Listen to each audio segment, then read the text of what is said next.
The Central Bank of Nigeria has opened investigations into bank accounts of companies involved in the trading of cryptocurrencies with the intention of blocking those with suspicious transactions and fraud.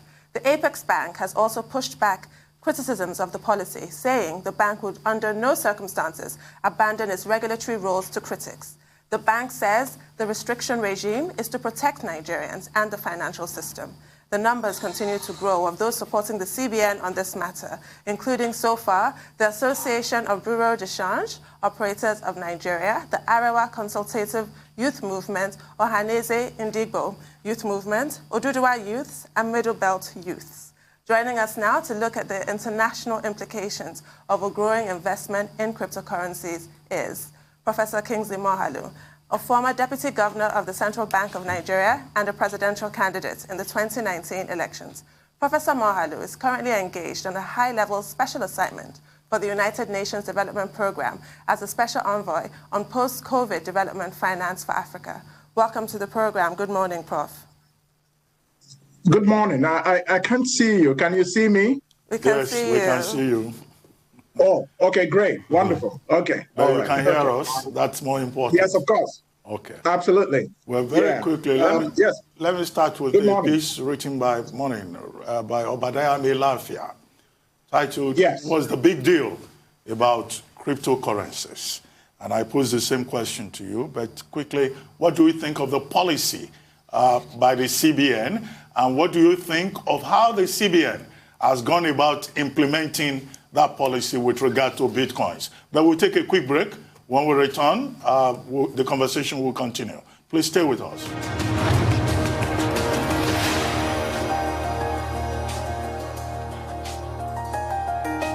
Welcome back to the morning show here on the Arise News channel. Thank you, Professor Moghalu, former Deputy Governor of the Central Bank of Nigeria, former presidential candidate in the 2019 elections, for staying with us. Well, what's the big deal about cryptocurrencies, and then the policy by the CBN and how that policy has been implemented? Well, thank you, Ruben. Cryptocurrencies are simply one more facet of a process that continues throughout history, which is innovation. Let me remind you that paper money, or what we call fiat money, which is legal tender, as ordered by governments, has not always been in existence throughout creation. The first paper money, or the first fiat money, came about in the 11th century, and it was issued in China by the Yuan dynasty, and that's why the Chinese currency is called the yuan. Now, starting from the 18th or 17th centuries, paper money became more prevalent across the world, and has had its ups and downs, but still remains the main form of currency in the world today. So the point I'm making is that cryptocurrencies are virtual currencies that people use online to purchase goods and services, but you cannot obtain a cryptocurrency without using legal tender to obtain cryptocurrency. But cryptocurrency's value is not aligned to the normal legal tender. It has a value that is all its own, and some people would say it's not backed by any fundamentals. But there are many reasons why it is popular now. One of them is that many people around the world just want the freedom to be able to exchange value without having to go through the restrictions of fiat money that is issued by central banks. Also, there's a political dimension because it's called freedom money. Many people around the world who are protesting for human rights, or when regimes try to restrict their rights, because cryptocurrencies they don't go through central banks, they find that they are able to still communicate with themselves and do transactions that bypass sovereign authorities. So this is one of the reasons. Another reason cryptocurrency is very popular, increasingly, is that fiat money, all fiat money, always is subject to depreciation in value because of inflation. But so far, this doesn't seem to be the case with cryptocurrencies, because they have fixed, limits up front. For example, Bitcoin, which is the most popular cryptocurrency, has a total stock of about $560-something billion.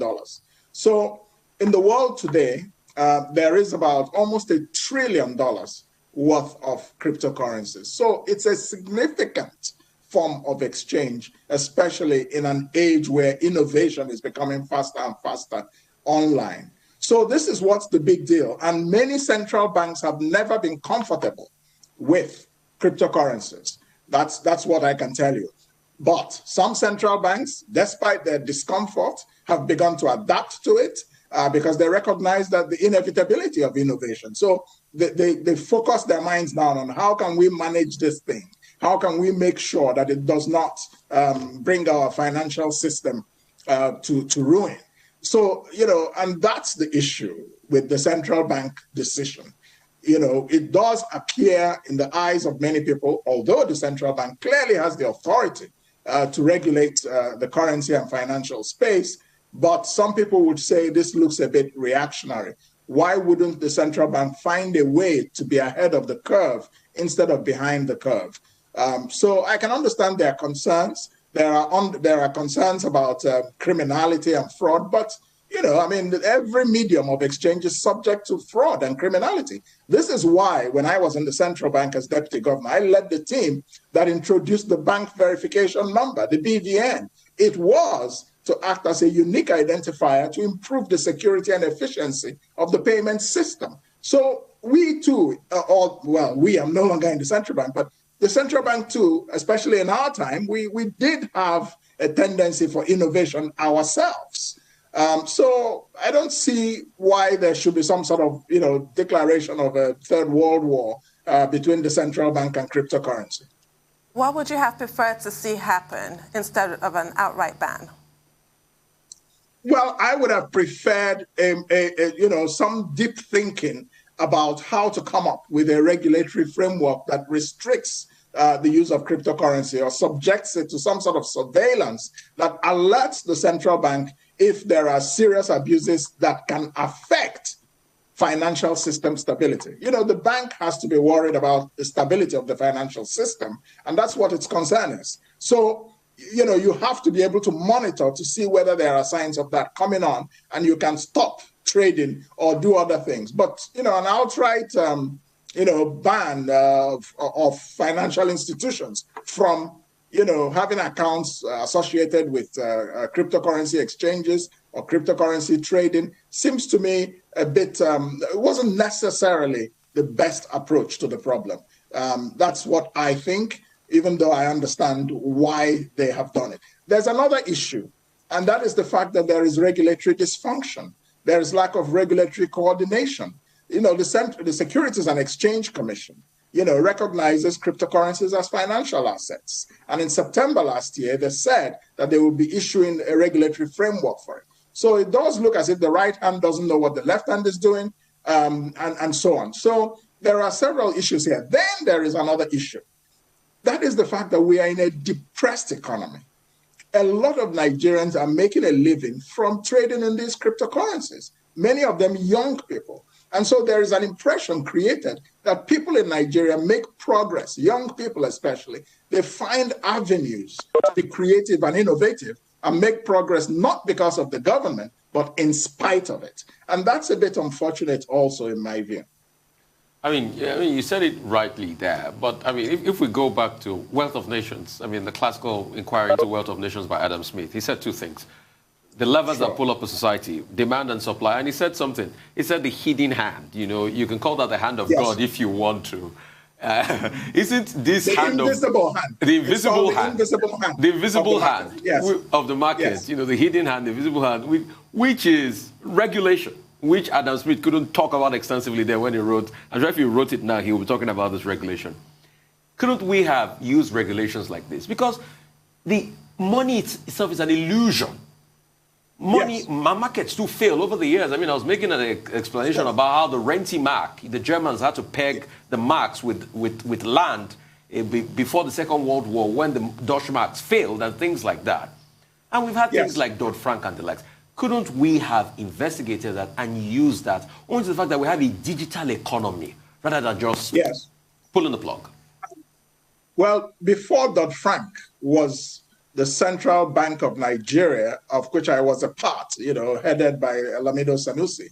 We were ahead of Dodd-Frank with our response to the global financial crisis. And we instituted a lot of reforms that were, best in class and ahead of the curve around the world. When we stopped proprietary trading and came up with all sorts of financial policies that stabilized the Nigerian banking system, which I supervised as Deputy Governor for Financial Stability.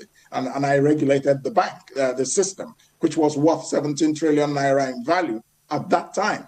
And it consisted of 24 commercial banks, 5 development banks, 100 finance banks, 900 finance houses, 900 microfinance banks, and 3,000 bureau de change. So it's a huge system.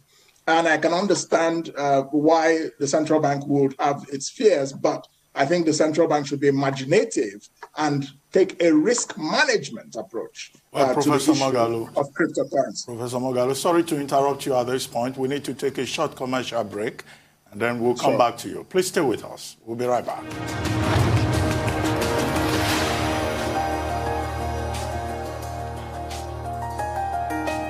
Well, you're still watching The Morning Show here on the Arise News channel, and our guest is still Professor Kingsley Moghalu, former Deputy Governor of the Central Bank of Nigeria and a presidential candidate in the 2019 general elections in Nigeria. Professor Moghalu, thank you for staying with us. If you may just conclude your thoughts before we went on break, and then we'll take the next question.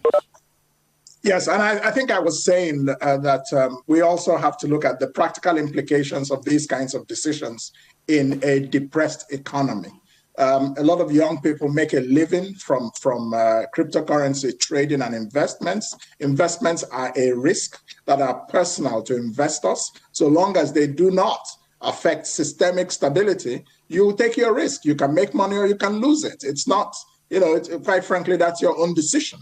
So I think this is the attitude we should take to the matter of cryptocurrency. There are many countries in the world. The central bank talked about China and various countries in the world. There are countries that, ban cryptocurrencies. There are countries that impose restrictions. But there are many countries in which it is active. Nigeria is one of the top 10 countries of cryptocurrency usage in the world today. And that says a lot. And even China that the central bank talked about, there is a lot of cryptocurrency usage in China, quite as a matter of fact. It's one of those top 10 countries. But now what they've done is to create a central banking digital currency. That's what China is working on. And that's what many countries in the world are working on as a way to manage this risk, whereby central banks issue sovereign digital currency that is linked to their own fiat money. But it operates pretty much the way Bitcoin and others would, online, backed by cryptography and so on and so forth. So there are different ways to handle this. I think it could have been handled a bit differently. That is my view. Okay, quickly, let me ask you this. The central bank can ask financial institutions not to do certain things because that's its original function, to regulate, as you said earlier, the financial space. But can the central bank stop people from using or from owning cryptocurrencies? Is that possible? And what options are available to people? Then the Association of Bureau de Change Operators of Nigeria, they say they are excited. Is there a connection between this and the Forex market? And then if I may stretch it further, we have had Oduduwa youths, or Aneze youths, all kinds of... Arewa consultative youths or whatever, all saying, oh, they support it. Is there some politics behind all of this? Well, in Nigeria, politics is never far from the surface, especially in recent times, from what I have seen. We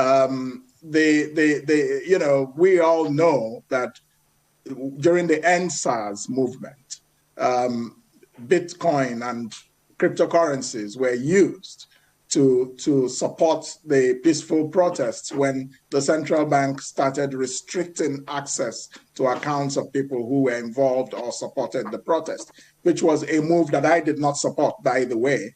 I'm not sure it's the business of the central bank to be clamping down on peaceful protesters in the name of national security. And I've said that the central bank, if we're so concerned about counterterrorism and terrorist financing, perhaps you should place a lot of effort in finding the financiers of Boko Haram, which is killing people in the northeast of the country in the thousands. So, we have a tendency in Nigeria to focus on the wrong things and to be chasing shadows. Financial stability is important. I am the first to agree. Cryptocurrencies have their risks, and the central bank should be concerned. Yes, the question is, how do you respond? So as to the support for the central bank action from various groups, there's nothing wrong with that. I mean, people will have different views on this type of thing. And regulation of the financial space or the regulation of any business space is not a popularity contest. The regulator will do what the regulator believes it ought to do. But there are different ways and better ways of regulating rather than, knee-jerk reactions or constant changes of policy, things like that. So people can support, people can be opposed, but I have my concerns. And the point is that a lot of people who opine on these things do not fully understand what they're opining about. But they may be doing so on the basis of nationalism. So let's talk about some of those opinions, because while, as you've said, some might view the clampdown as anachronistic, others are fully in support. Let's talk about the potential for misuse. Can you properly contextualize the potential for misuse? Misuse of what? Of cryptocurrencies. Oh, yes, of course. I mean, they have their risks, and people can use them for all sorts of wrong things. There's a lot of fraud that is involved. But like I said, there's a lot of fraud in every medium of payment exchange.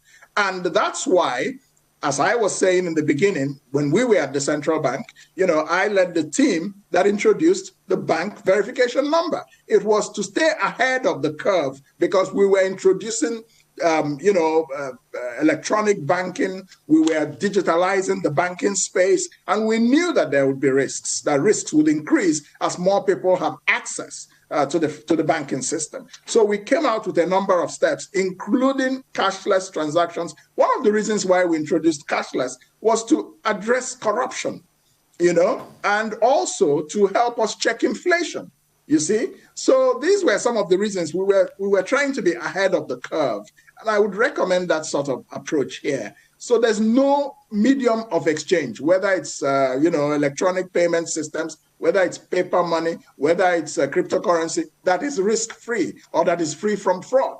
So the argument that cryptocurrencies are being used to perpetuate fraud, to me, it's just it's not a very serious argument, because there's fraud everywhere, and there's a risk of fraud all the time in all mediums of exchange. And if you can manage those risks of fraud in paper money and other forms of transactions, why can't you think about how to manage it with cryptocurrencies? They are not so large in volume that they have a significant impact on the financial system of Nigeria, but they provide a living for many, many young people in Nigeria. And there's just a question of our policy framework, the way we think about policy, the way we frame and execute policy in Nigeria. We need to develop a habit of deep thinking. And I don't find that in Nigeria's economic space as much as I think we should have it. I mean, for those making the argument of volatility, I'll give you an instance. The Nigerian Naira, as at 2015... listen. Just hang on a minute. I just wanted to give you an instance. Okay. Sure. As at 2015, if I wanted $45,000, 7.2 million Naira would give me $45,000. As at 2021, if I want that same $45,000, 20 million Naira will give me that same $45,000. Exactly. So what's the argument of volatility now? It's a lame argument. I mean, look, like I even say, somebody was saying to me yesterday that Bitcoin's value dropped from $41,000 to $38,000. And I said, well, yes, but you could buy shares in the USC or in any bank, and those shares could drop 20% in one day. So, you know, volatility is in every investment decision and universe.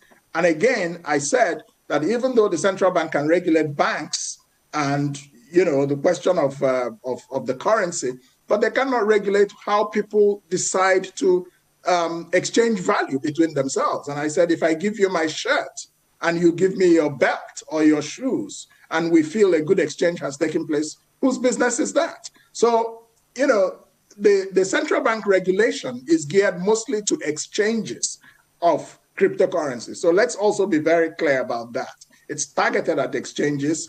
Many of these exchanges, none of them, in fact, seems to have been registered. And I think that that's a valid, you know, issue for us to look at.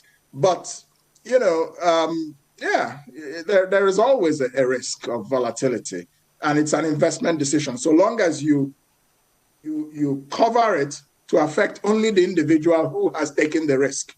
But there needs to be investment education, and this is the role of the Securities and Exchange Commission, to educate Nigerians about the risks of cryptocurrencies.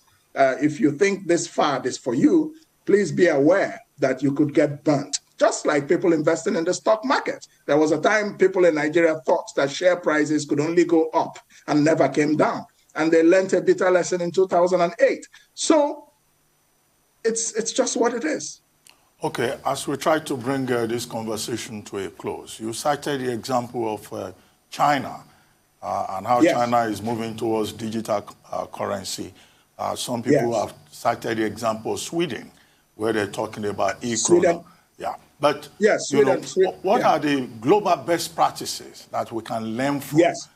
If you could give specific, information in that regard, and what would you advise the CBN to do? Because it's not too difficult for the CBN to reverse itself and go back and carry out that deep thinking that you are asking for. Yes. In 2019, towards the end of 2019, the Bank for International Settlements conducted a study of 66 major central banks in the world. They found out in this study that about 80% of these central banks are involved in some way or the other in moving towards digital currencies. 10% of those countries are actually running, they're doing already best practice. They're trying to develop a pilot project. That's what we've seen. 10% have pilot projects. 40% have moved from research to proof of concept experiments. So, and then you find even the Europeans, the European Central Bank is looking at, by the middle of this year, by the middle of 2021, whether they could issue digital euros. So these studies are going on by many central banks in the world. The Americans at first, the Federal Reserve Bank, did not want to join these studies, but eventually came along because, again, they decided perhaps we should stay ahead of this curve rather than staying away from the curve, and then things will just pass us by. So my recommendation to the central bank is to really take a deep look at this whole thing, and perhaps look at the possibility of the issuance of central banking digital currency, CBDC, as China and Sweden and Uruguay and several other countries are doing. It's a subject, it's scary. What you don't know can be scary for you. But in the world of innovation in which we live today, the inevitability of innovation is a fact of life. So if you feel that you're too scared about what you don't know, well, you could lose many opportunities, and also just, a lot of things will be happening under your nose because you pretend it's a bad thing and you don't like it. So I think there's need for a very deep study about this, especially since it's a reality that many Nigerians are involved in cryptocurrency.